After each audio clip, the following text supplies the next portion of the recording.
question is, we have a lot of people here who are so fired up and so energized. What two specific things can all of us do that helps you?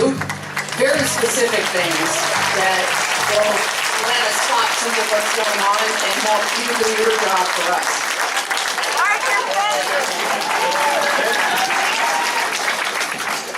The things that take the most energy on your part are in general the most effective.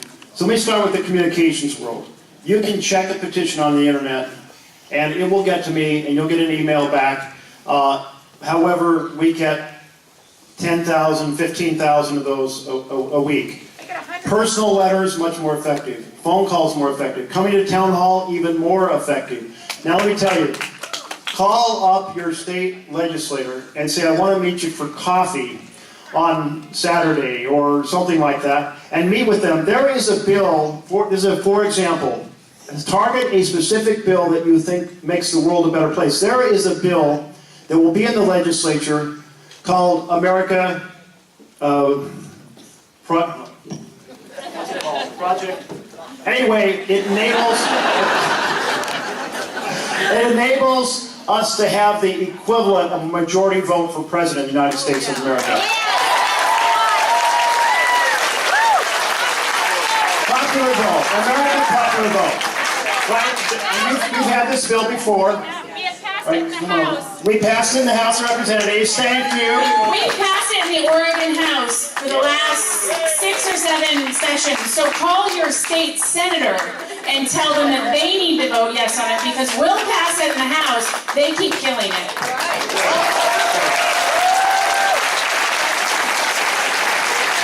What this does is a state commits itself to putting its presidential electors in the Electoral College in the column of whoever wins the popular vote. And it doesn't come active until enough states have signed on that it essentially operates identically to whoever wins the popular vote gets the most electors. This is the only way to get there. We're not going to get there by changing the Constitution, because that has just got too many hurdles to do it when you have so many people elected by the privileged and powerful to serve the privileged and powerful. So that's an example. Choose something like that and go to work on it, lobby the state legislators. Now let me give you another. Choose something like this. I am working on a variety of projects related to global warming. Now, anybody concerned about global warming?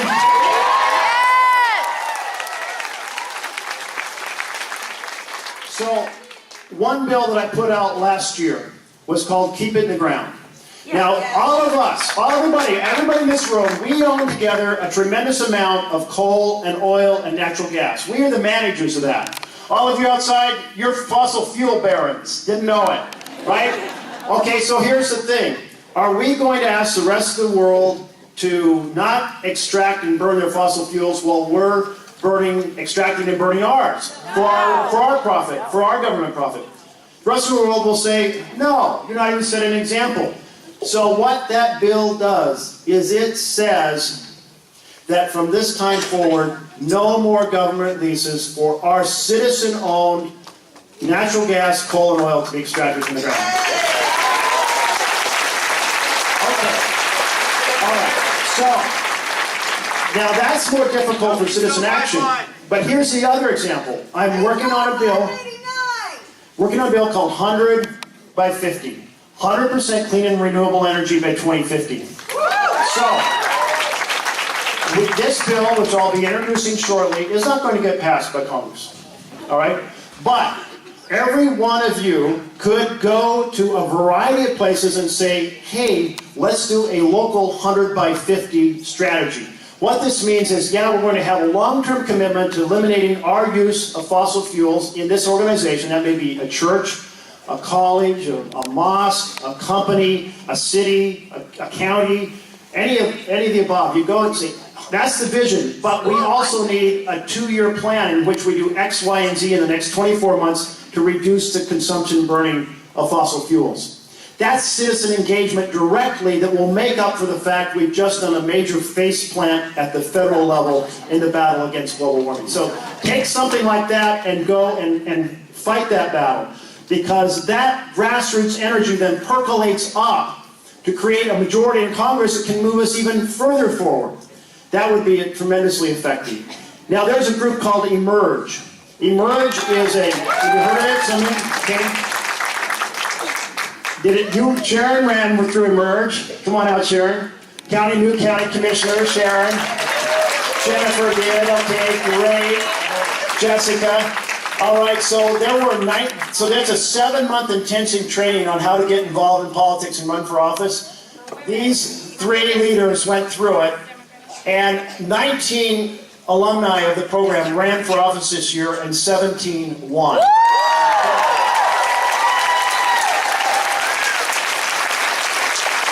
So consider contacting Emerge.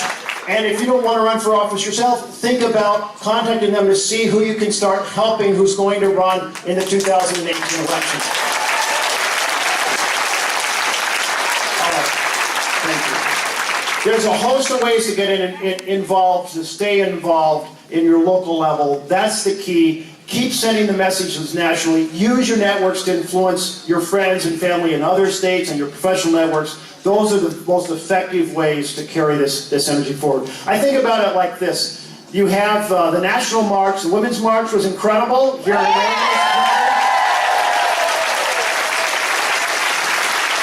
So that's lightning in the sky. It's fierce and powerful and beautiful, but you have to capture that lightning. The early name for electricity was lightning in a bottle. You got to capture that lightning in a bottle and use it to power our local battles. So as we're thinking nationally and globally, let's fight locally and let's build from the grassroots up.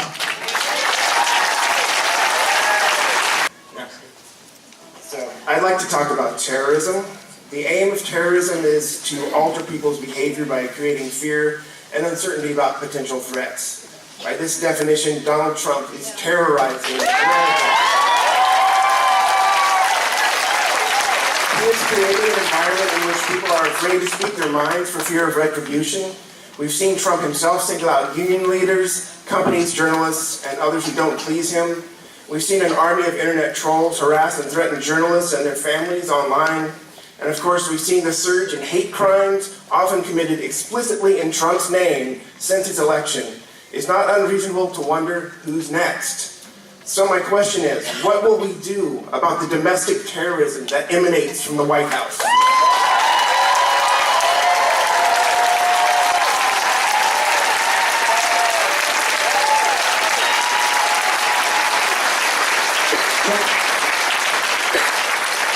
Let's take one example of that, and that is the threat to cut off federal funding to sanctuary cities and sanctuary states.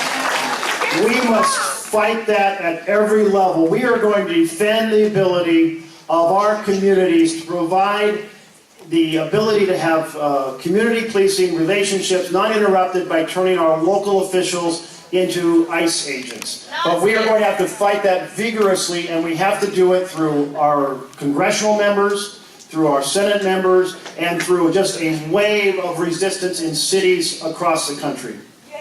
So we have to fight. I guess it sums up this: join the resistance.